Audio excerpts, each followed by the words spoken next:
Hi, everyone.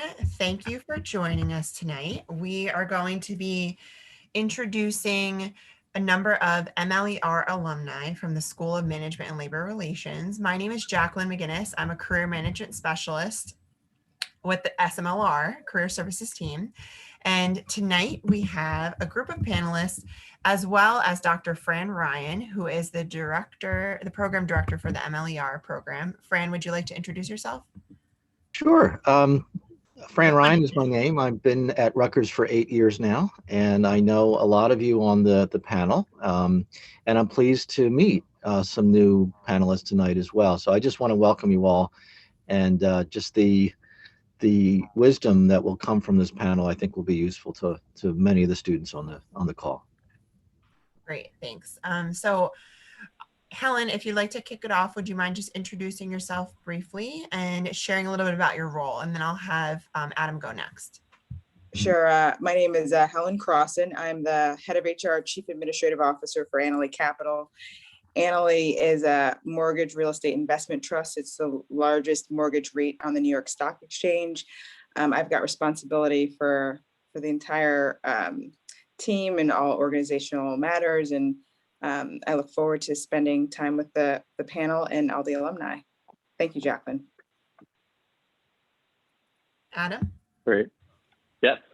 My name's Adam Opitz, graduate in the Labor and Employment Relations master's program, graduated back in 2018. I am currently a human resources manager for RailServe, which is a Marmon and Berkshire Hathaway company. We are a RailServe, we do on-site service from railway perspective. So it's more so in the transportation and service industry. I'm absolutely pleased to be here and looking forward to meeting you all. Diego?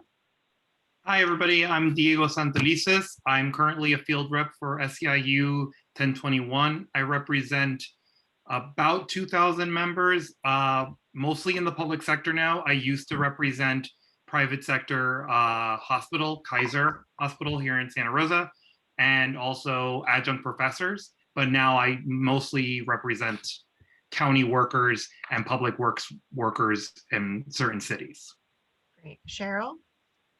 Hi, good evening. I'm Cheryl Wallace. I am the Executive Director of Human Resources, Compliance, and Security at Raritan Valley Community College.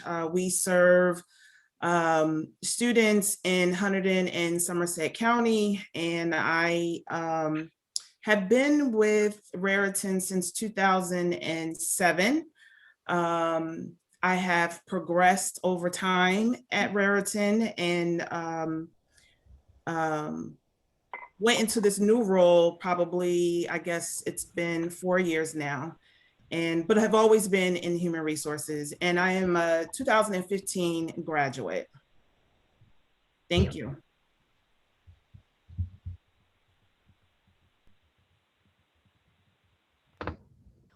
Caitlyn? I'm Caitlyn Gentile. I graduated from the master's program back in 2014. I'm currently a director of talent acquisition at MasterCard. My role is specifically focused on campus recruiting. So I manage the recruiting for the data and services organization, mostly consultants and technology based, mostly US based, but also helping a little bit with global strategy.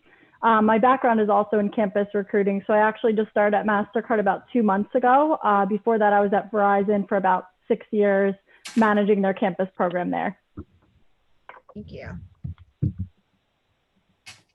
All right, so I don't know who wants to kick it off with this, but how did you know that you wanted to pursue your master's in labor and employment relations? So specifically your degree, how did you know that this was the right degree for you? And again, there are some students on the call that are in this similar school who might be deciding between an MHRM and MLER. So what made you choose MLER?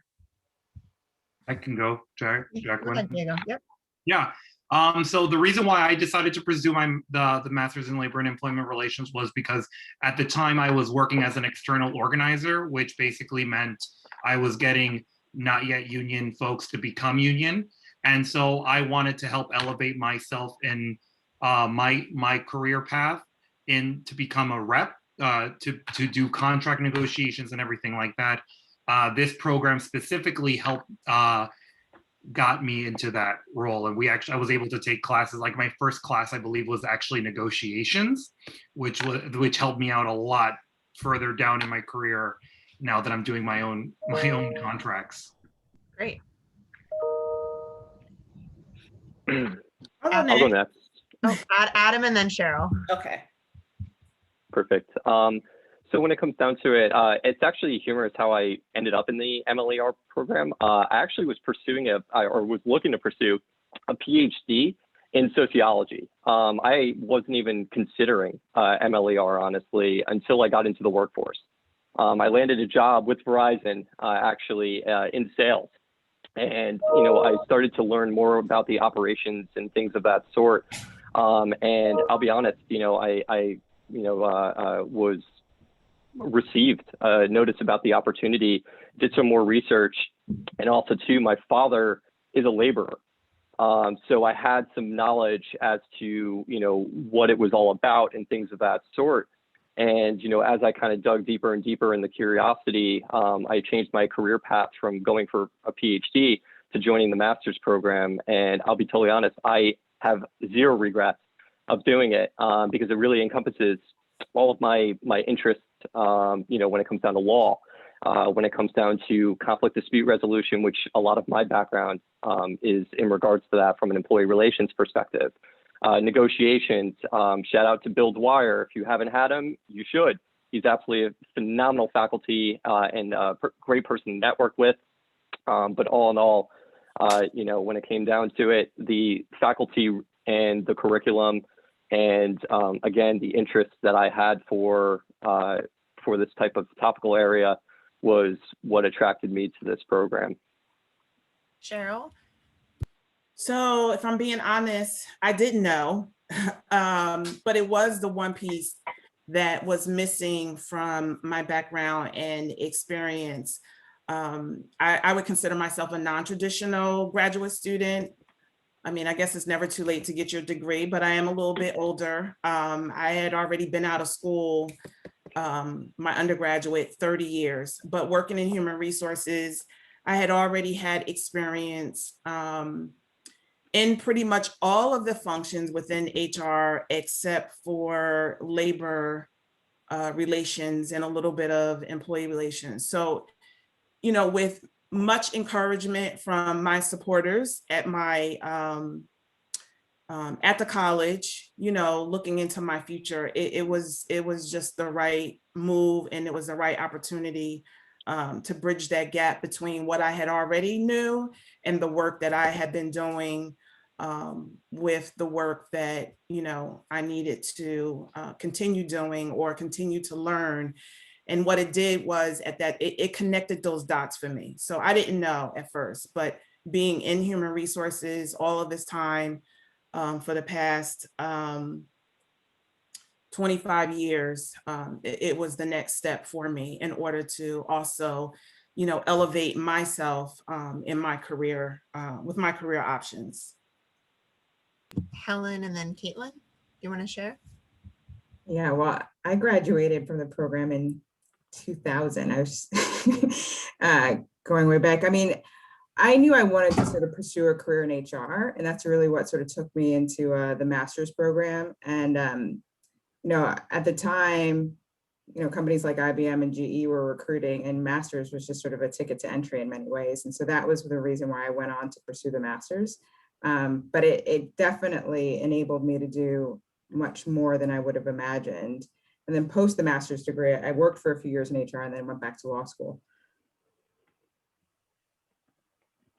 So I graduated actually with my undergrad degree back in 2012, also from Rutgers, but in psychology. And I wasn't sure exactly what I wanted to do as my profession and my career.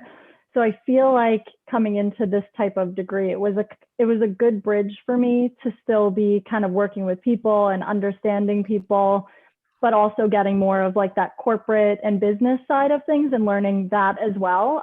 So I liked kind of bridging that gap. I also really like that you could do a lot with this degree. I think even seeing the different titles and different companies that the panelists are working at, you can tell like there's a lot of different things that you could do. So I wasn't exactly sure what I wanted to do at that point. I had just finished my bachelor's. So I think it provided me really with an opportunity to explore what was out there and still kind of follow my passion. Lots of different perspectives. So what led you to your first role after completing your degree? Now, granted, especially in the MLER program, there are a lot of students that might already be working while pursuing a degree. That's very common for a lot of master's students. But for those of you that might have been coming, maybe pivoting in role, what was after you finished your degree, what was that next step for you? How did you land that first position? I could discuss first. So with me being in sales and transitioning into employee relations, obviously that's a bit challenging, right? Especially because I was limited on internships. I primarily had more of my focus in my degree around conflict dispute resolution. I was one of the first students to take on, or actually the first student to take on the mentorship with the New Jersey State Board of Mediation. Things of that nature. So that really created a lot of leverage for me when it came down to understanding that type of environment. So with transitioning from sales into ER, really, a lot of it boiled down to networking, really understanding what exactly was available, who was within these spaces, and really get to know one another on a deeper level. I always followed this quote: "It's not about who you know, it's about who knows you." So when it came down to it, because I started networking with this individual, he ended up actually giving the VP of the employee relations group my resume. And from there, I kind of worked backwards actually on the recruitment process. I got in my interviews first, and then I did the background and all that fun stuff, right?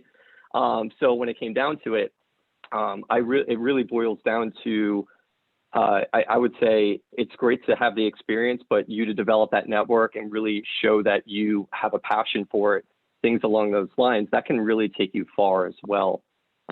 So I just wanted to express that there are other routes to take aside for internships and things of that when it comes down to it.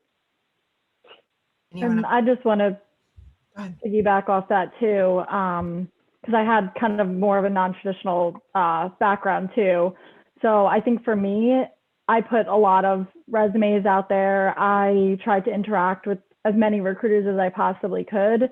For me, what ended up happening was I did apply for that first role at Verizon, and I had a phone interview, and I actually wasn't selected for the role, but I stayed in contact with the recruiter. And when they ended up opening up additional positions, about a month later, the recruiter let me know about those positions. They did another round, and then I ended up getting hired for that role. So I do think it's really beneficial to stay in touch and to just keep showing your interest for different companies that you are really interested in. And I think too, it's good to make a really positive impression on the recruiter, even if you aren't selected for a role, because you never know what could come up next. So I think that was good for me. I think too, my first role ended up being a contractor role, and I was converted into a full-time employee after about a year. So I think maybe keep your options open for some of those other types of opportunities too, even if it maybe isn't exactly what you want for your first role.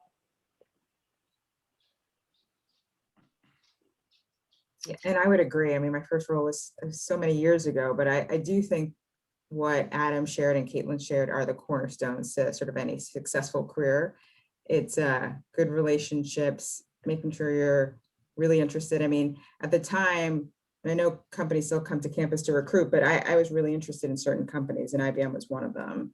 And they only took master's students, and I was an undergrad at the time. And I sort of talked my way into getting an internship as an undergrad, which was a huge feat because the rest of the class that they brought in were master's degree folks. But it was really about my energy, enthusiasm, and preparedness for the meetings. I remember like just doing a lot of research on the company and being ready for those meetings. And that sort of got me started on my way to my HR career path. Hugo, do you have anything to chime in here? Yeah, do you want Cheryl to do it or? No, it's okay. You can go. Oh, ahead. Go ahead. yeah. So for me, I actually got offered my dream job back here. I mean, here in California for a union that I worked for when I was a baby organizer, and they happened to have representative positions. And so as soon as I was done graduating, I ended up moving to California right away. So I actually got my diploma in the mail.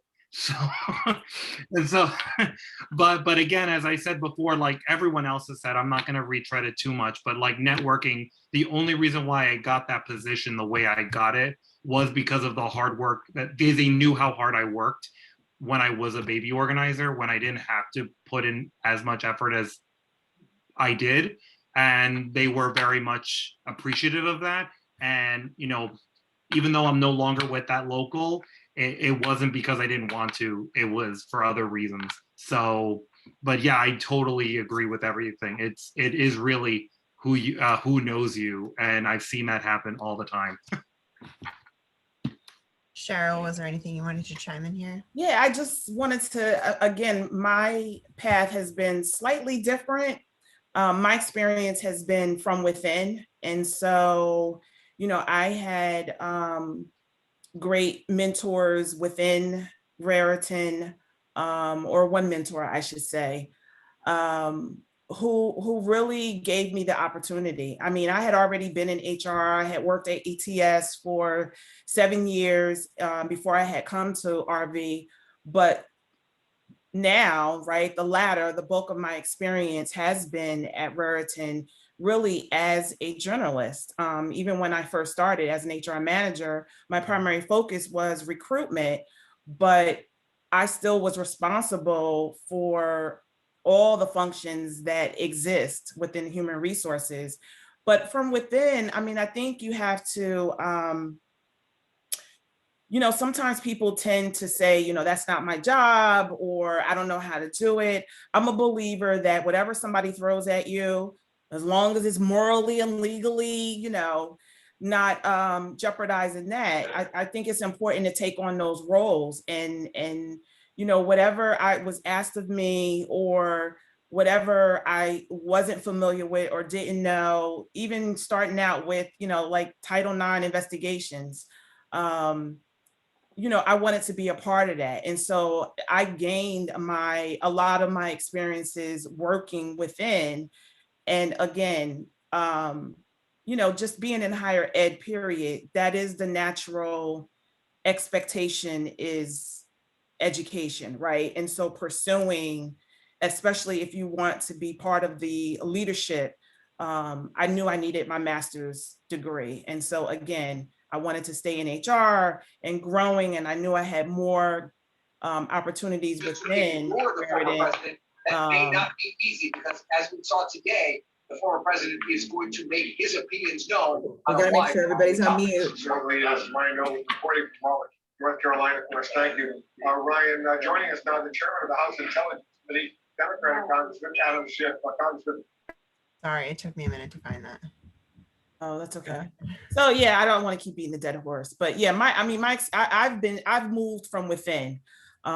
So it's really, again, fostering those relationships, being seen, being helpful, having the willingness to want to learn, and be a part, and being a team player. So I'll leave it there.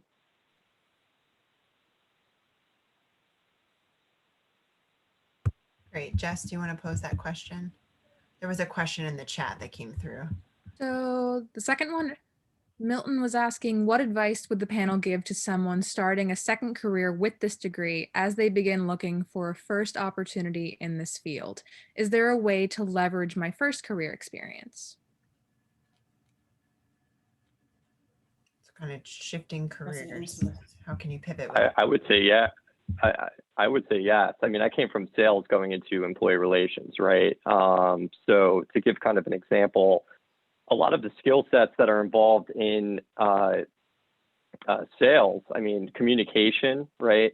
Being a persuasion, negotiation, you name it. And on top of that too, I've dealt with some crazy situations where, people are angry, people are upset, and it's all about, diffusing the situation, right?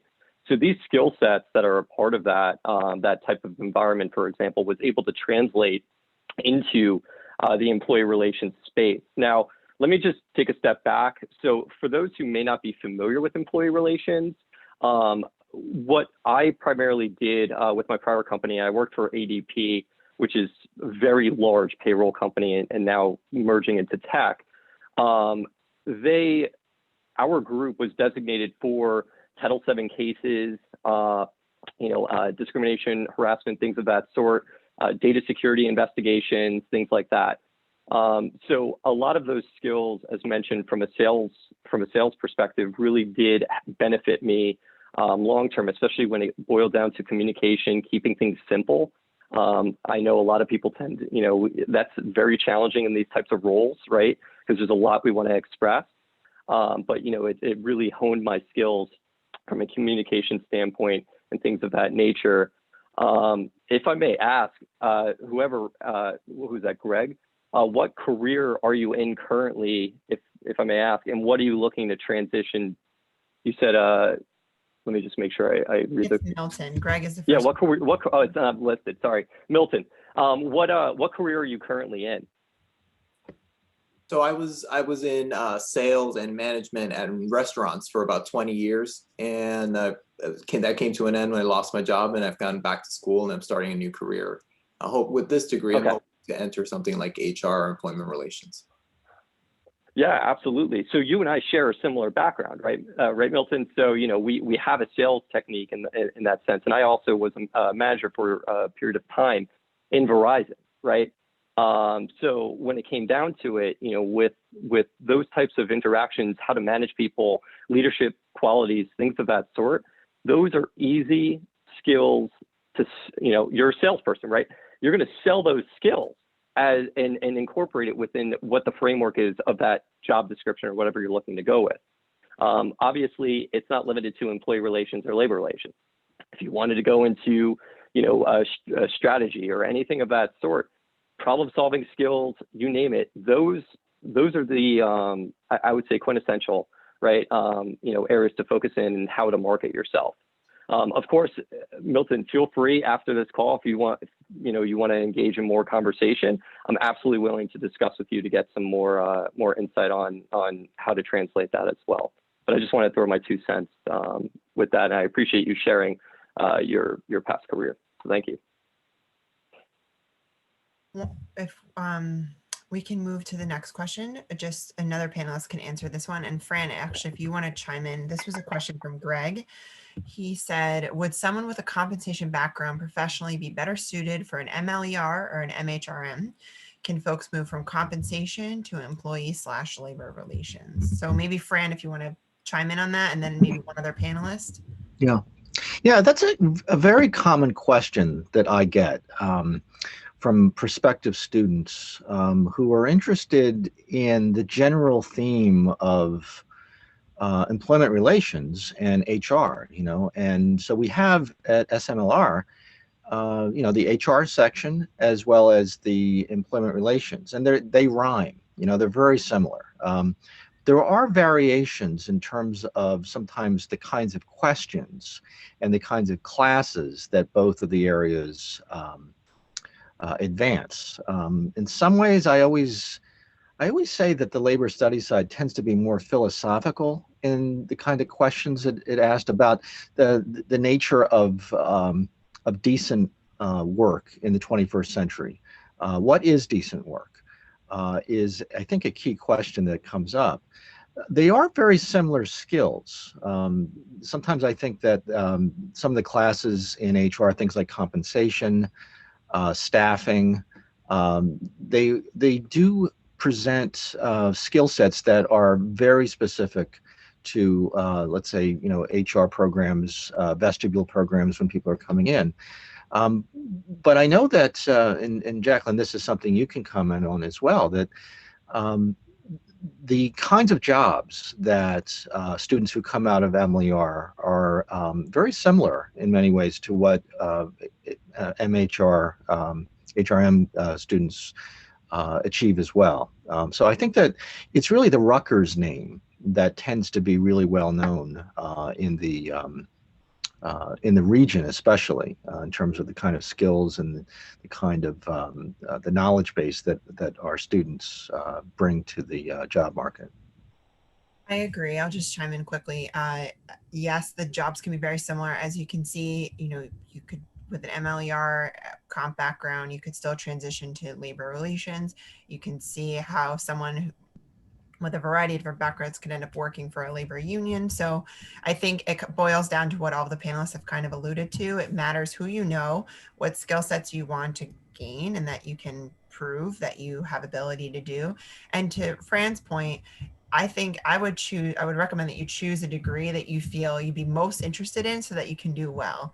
If you think more philosophically, and you would enjoy those classes, or more tactically, and there's a couple of HR classes you might enjoy, personally, I've advised students to pick a degree based on what you think you'll excel in, because at the end of the day, employers want to see you do really well with that degree.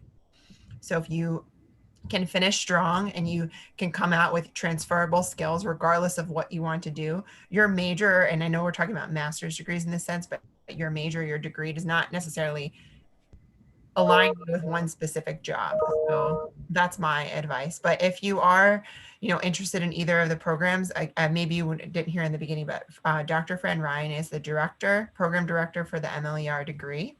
So I'm sure he'd be happy to connect with you further. And Fran, if you actually want to put your email address in the chat, that would be great. And Jessica, if you wouldn't mind just popping my email address in the chat too. This way, if students have particular questions, they can follow up with me after, if that's okay. And while you were answering that, we have one more question from the chat box. So Okay. Andreas asked, curious to know if they think there are any possible long-term impacts, either positive or negative, from COVID-19 in the field, and if they think jobs or opportunities have been affected, and what advice they might have about this, and if it is reason to be concerned.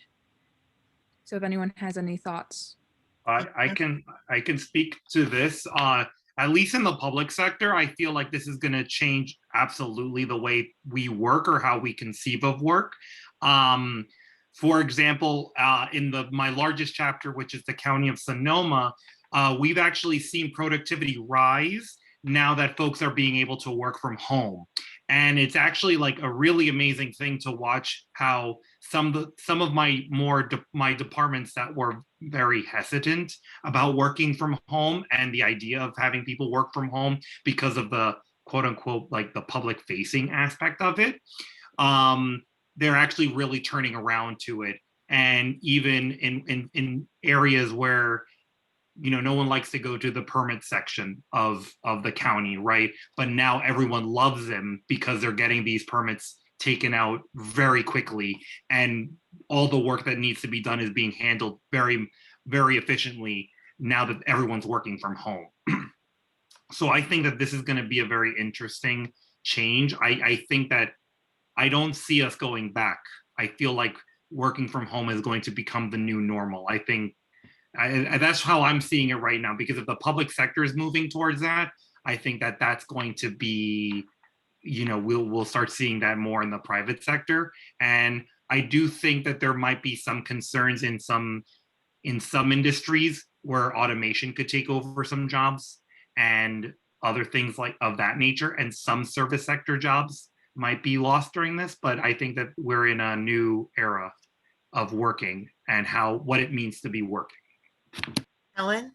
Yeah, and I was going to say, Andreas, if the question is also geared towards, from an HR perspective, whether there's any impacts to like the profession, I think, people who are in employer relations, HR, anything that sort of covers that umbrella field of all things people are rock stars in this moment. I mean, people who have these skills have ushered their teams through this pandemic.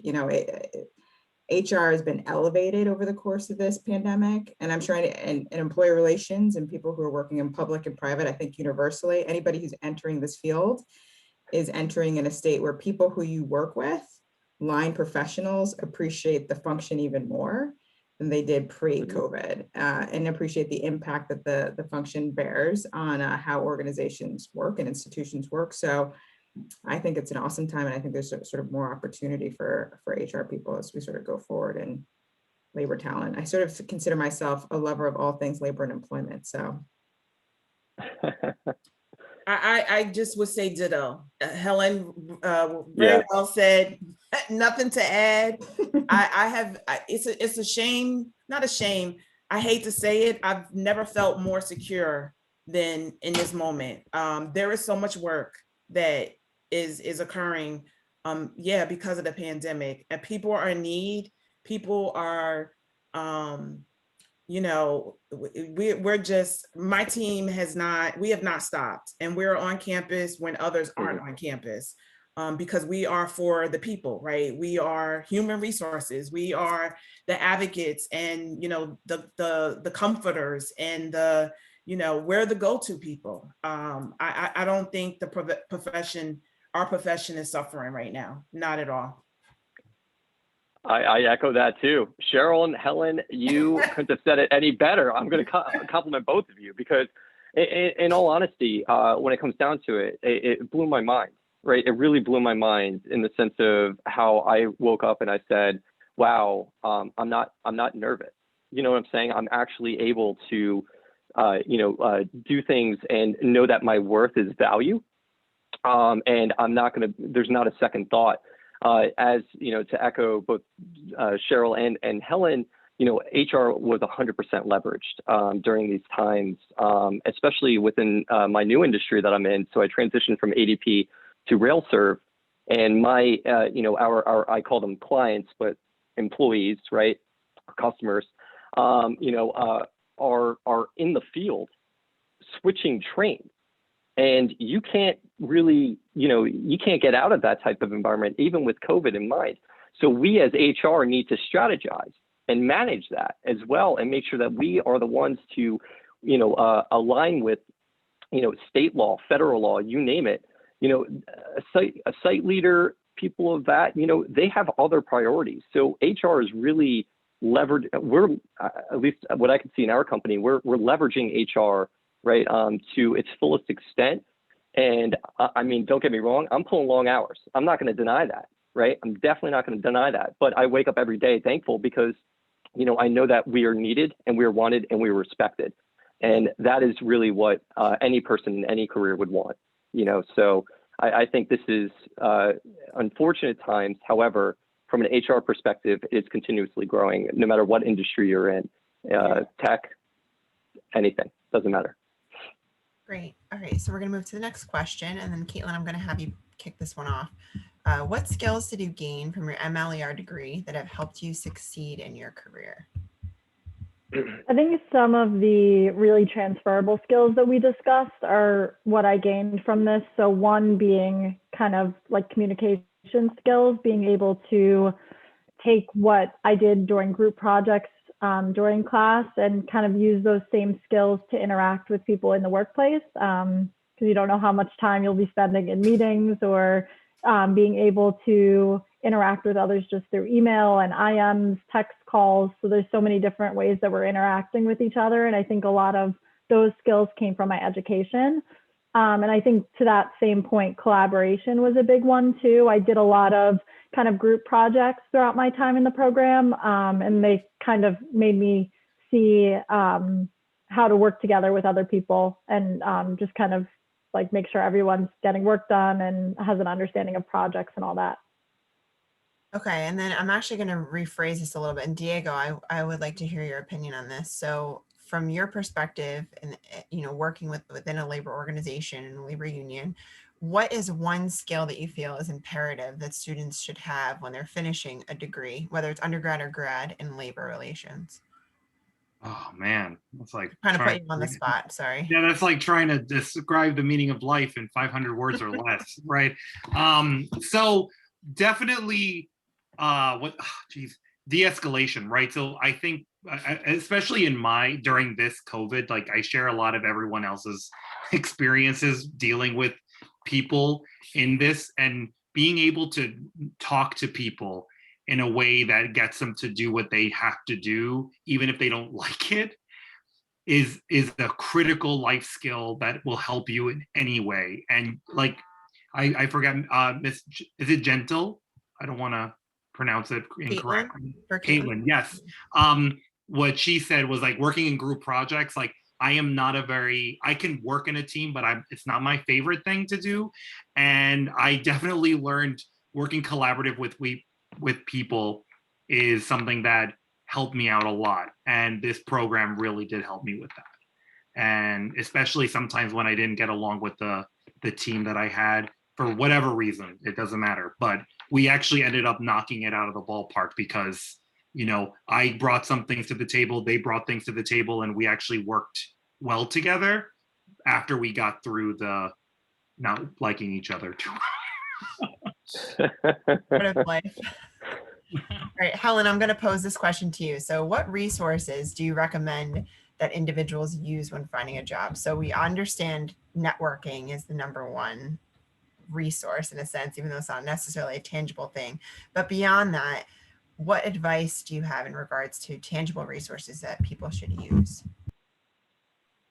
You know, I think all the fundamentals, and I welcome the other panelists, because I think networking, really leveraging this Rutgers network, I applaud Adams to sort of like ginny up the network, because I think that's really important. I know LinkedIn works. I've hired lots of people in many organizations through sort of these different networks. I'm sure Caitlyn can sort of comment on that from a recruiting perspective, that actually does really work. You know, you've got to be thoughtful about your resume and sort of what it says, so it sort of gets picked up. But those I think are the fundamentals. You know, you're out there really focused. I think it's really important to be focused about what you want when looking for a role and an opportunity at any stage of your career. I have found that that's been really helpful for me. Yeah, that's great advice. And then Adam, I guess this is a good time for you to plug. I was going to say, this is a great segue into that. So what I was going to say, you know, before I go into my SMLR AA thing, I wanted to discuss how important professional organizations are. So to define, right, SHRM is one, right? Labor and Employment Relations Association. You have one in your backyard called the Rutgers University chapter of Labor and Employment Relations Association, which I was a president for, so I'm a very big advocate for. You also have the Rutgers SHRM chapter. So all of these opportunities that you have, these professional organizations, are absolutely a tangible way to develop said network, right? But more importantly, they are resume boosters, especially if you're active. So I just want to throw that out there. If you do have the opportunity and things of that sort to participate, it is a big deal. You also learn a lot more skills, and you can even test your knowledge and your skills that you learn from the MLER program into these, especially if you become a board member, right? Or things of that sort, or in general, just an active participant, right? So when it comes down to it, resources, professional organizations, 100%. Now I'm going to plug. So we have our School of Management, right? Labor and Employment Relations Alumni Association. I'm the VP of it. So obviously I'm going to be a little biased around why it's so wonderful. However, I am going to say that our panel, our group, I should say, our board, our active members, are passionate people. We want to give back, right? We want to give back, and we want to be able to provide the opportunity for them to grow. I mean, next week we're having a speed networking, remote, of course, speed networking opportunity, right? Where you can meet other professionals in the environment. So I think we have about almost 40 people right now in attendance of that. So that's really, really good opportunity for you who are trying to find jobs. So with that, even participating in these things, you name it, it ultimately leverages. Because I know personally, someone got a job because one of our active members is a recruiter. So they ended up recruiting one of our other people onto the job who was leaving another company. So when it comes down to it, it becomes endless, right? It's a constant cycle. So these professional organizations are long-term, and the Alumni Association as well, as long-term, keeps you informed, well-educated, and from there, be able to get you to your career path that you're seeking. Thank you. No, that's good. I was just putting a note. I think I have this information. One of the students just asked if you wouldn't mind sharing your contact information if you're open to networking. You know, whether you rather connect with students via LinkedIn or your personal emails, totally your choice. But if you want to drop that in the chat, thank you. Can I just, Jack, on add to that question? Yeah, go ahead. So I think, right, your mentors, your professors, staying in contact with those individuals, also conference. I get we're in a virtual world and it's a little hard right now, but you know, conferences that you attend, those are great opportunities to meet people across the country, right? And you want to connect with those individuals, particularly for, you know, employment opportunities in HR at colleges and universities. CUPA, which is College and University Professional Association HR, that is a great resource. They also post opportunities there as well. World of Work, it's benefits, I believe it's just benefits and compensation. And I think they do have a job portal as well. And also the local chapter, LERA, I think is the acronym, but it's Labor Relations, Labor Employment Relations Association. Join in that chapter. You know, again, as I think Adam mentioned, these professional organizations, but those are just some resources that I would suggest as well. Those are go ahead. I'll just mention one more thing too. I think once you're in a profession, you'd be surprised how many individuals that are in similar roles to you might want to share best practices and benchmarks. So I think it's always a good idea to maybe reach out to some individuals that are in similar roles to what you do. Maybe even start your own kind of networking circle where you can all talk about what's going on within the industry or within your roles or within your space, just to kind of have that group of people that you can connect with and learn more from. Again, for the students that are listening, I am more than happy to sit and show you how to use the alumni feature on LinkedIn. So if you look up and search Rutgers University, there's a specific way to search for alumni and then filter by what people do or what they studied. Rutgers Office of Career Exploration and Success also purchased a system that is called Student Alumni Career Connect. It's often referred to as SAC. You can actually access it directly on Handshake. So people like these panelists may or may not be in there. It operates very similarly to LinkedIn, except it's just Rutgers professionals because it's a proprietary, you know, paid for website. So it just has, I think there's about 2,000 alumni in there right now, and you're welcome to network with people in there. And oftentimes it has pre-populated message to do informational interviews. So what an informational interview is, if you're not familiar, actually, does anyone of the panelists want to mention what an informational interview is quickly? Okay, so an informational interview essentially is when you have an opportunity. Let's say you asked one of these panelists for 10 minutes of their time. You could sit down and just ask them a couple questions like I'm asking on the panel right now, but you would have a one-on-one interaction with them to gather some information about their career path. So you might not be familiar with what someone does as an executive director of HR compliance and security. But if you ask Cheryl for 10 minutes of her time and you ask her a couple of questions, I'm sure she'd be able to provide some insight to you. All right, so we kind of already talked about networking. This is so advice for new graduates.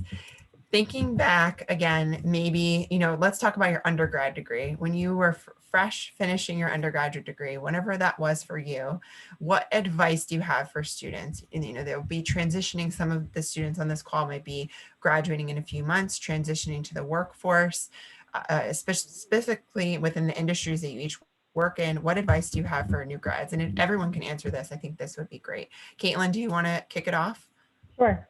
So I think Cheryl even touched on this a little bit earlier, but I think my advice is to just be flexible, kind of jump in wherever you can, be really agile in the space too, because I think a lot of employers are really looking for people that can come in and work with a lot of different people and have new innovative ideas. So I think wherever you could jump in, find value, even if you're not asked to do something, if you proactively do it, I think it'll help you a lot in your new roles. Helen? Yeah, but for new graduates, I mean, I'll tell you what I look for when I hire people. I look for really great attitude, smart, can provide really good examples about how they made contributions over the course of their college career, graduate school career, if you haven't had as many work experiences. I mean, I feel like all the alumni panel is like, they're perfect examples of great alumni that anybody would want to hire, right? There's a lot of confidence. And it's important, frankly, to have that swagger even coming out of school. So the other piece of advice that I'd give is fake it till you make it, even if you don't feel that way. And we've all been there, where you sort of don't quite feel like you might be ready for that next step. You're not quite sure if you're going to land a role.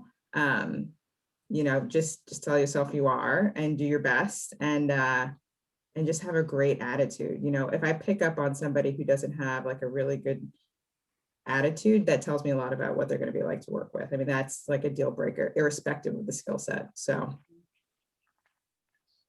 Yeah, I mean, that is so true. I think while experience is important and some employers, they want people to come in and hit the ground running. I think it is about, it definitely is about your attitude and how you gel with the person that's in front of you, the person that's interviewing you, how they feel about you in that moment. And so, but my advice, I would just piggyback off of Helen again, but my advice would be always be honest and authentic. I have gained such trust with my employees and my leadership because they can trust me, right? And how do you build trust? I am honest and I'm authentic. I'm not nasty and I'm not mean, but I'm upfront with people. I don't sugarcoat it. And that's how people end up getting in trouble, right? Or things backfire, or they come back to bite you in the butt because because people don't tell the truth, or they're not upfront, or they sugarcoat a situation. I just be honest and authentic from day one with your employees, with your management. And yeah, and there are times, even talking to the president at the college, I have to put on my big girl pants and I have to be honest with him. And that goes such a long way, and people will love you for that. I have great relationships with my colleagues at Raritan, and I wouldn't change it. I wouldn't change me for the world. So just be honest and authentic. Diego? So I definitely agree with a lot of what the panelists just said, Helen and Cheryl. Definitely, attitude means a lot. Personally, like myself, I fell in this role after I came out of the military, and I kind of needed that time in the military to kind of get my stuff together, because after I graduated in 2010, things were not so hot. I don't know if you remember back then, it was very bad. So, so I kind of needed that transition phase for me to kind of figure out what I wanted to do and how I was going to do it. And so I also do want to say, if you can, be flexible and also take time to make sure that you know what you want to do. And it's not always the first job that you take. And so you might have to take a job that you're not too thrilled about to springboard to something even better. And don't be afraid to do that, because trust me, if I would have just stayed with my job as an organizer and not wanted to do this, I wouldn't have the career that I have now, and I would have been miserable. So I definitely suggest also be honest with yourself, right? Like, if it's not working and don't, if you're unhappy, you're never going to have that right attitude that Helen was talking about, right? Like, so if it's not fitting, be real with yourself and find something that's going to make you passionate. And, I'm a big believer in not half-assing things. So. Great. Adam? Yeah, I have a few comments on that. So when it comes down to it, I think a key piece is accountability, right? So being able to understand that you did something right, did something wrong, whatever it may be, is an extremely important factor, I would say, within the career. I know, going into my current role, someone made a mention, right? Year of accountability, right? Because it's a different environment now that we're looking in. And, when it comes down to it, it's so important, right? It's so important from a productivity standpoint, everything, because again, it boils down to authenticity, boils down to honesty, everything along those lines. So I think being able to take that accountability is absolutely critical. Passion. So I mentioned earlier, right? Passion is a huge driver when it comes down to things. So if you truly believe that you want to do it, one of my psychology Rutgers professors, Michael Layton, would always say, and I still to this day did not forget this. He said, "What you believe, you will receive," right? Never really understood what it meant. I thought he was just, typical psychology professor, right? Whatever it may be, just quick thing. However, it makes sense because when you're passionate, you believe in yourself. You believe in everything that's going on, right? So if you take that and you bring that forward, one of us, I'm a manager, we have a director, we have a chief, we have people on here that are going to see that and say, all right, let's give him a shot. Let's give her a shot. We see what you're bringing to the table, right? So when it comes down to it, that's critical. But my last thing I'm going to mention is this. It's okay to be scared. I was terrified transitioning into a sales role, going from a sales role to employee relations. There's a lot more accountability because all of a sudden you do something wrong, you're going to be in court, right? You do something, you got to make sure you know what you're doing, right? So when it comes down to it, it's okay. It's okay to not know. It's okay to be scared. It's okay to make mistakes. It's okay, to do better than your peer on your first few months there. It's okay. So just know, right? When you graduate and transition into the real world, right? These things are completely common. And if you aren't scared, then honestly, that may not be the career choice for you. I'm going to be totally honest. I really would consider that and reflect. However, to each their own. But I would definitely say that, having that mindset, right, is completely okay. And again, it boils down to that sense of accountability. It boils down to that honesty, passion, everything along those lines. So it's, everything kind of meshes together in that sense. But Great, thank you. So with that, we have exactly 5 minutes left. I just answered the question in the chat. Someone had a question about internships, which Cheryl responded to.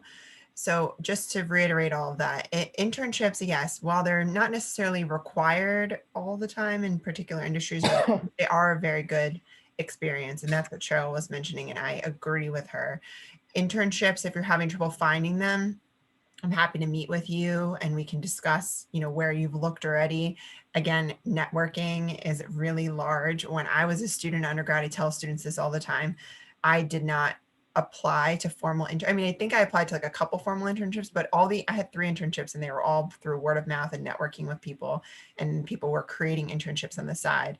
But then when I landed my first job, again, it was through networking and applying to a created position. And I did work for IBM, Helen. So it's funny that you kept mentioning them. Yeah, I heard that. But yeah, so I think that, it is a really good opportunity. And if anyone wants to, reach out to any of these panelists, if to find out if their organizations have had internships before, or if they're going to be hosting internships in the summer. I know a lot of things are in flux. So especially with COVID, a lot of internship programs have been put on hold, but there's also a lot of remote opportunities.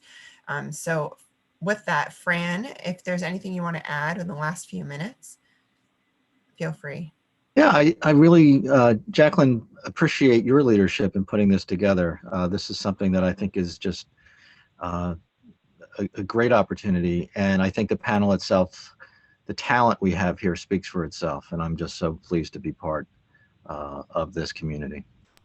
Great. And so with that, I just want to thank everyone for your time. It was really a very informative panel. I really appreciate each of you taking an hour out of your day to share your insight with students and being willing to network with students in the future, via LinkedIn and email. If students have other questions, I could stick around. But with that, if you want a few minutes back in your night, you are welcome to sign off. Awesome. Thank you. Thank you for Thank you having so me. much. It was nice to meet all of you. I'll connect with you. Thank you, everybody. Good seeing y'all. Have a good one. Good night. Bye.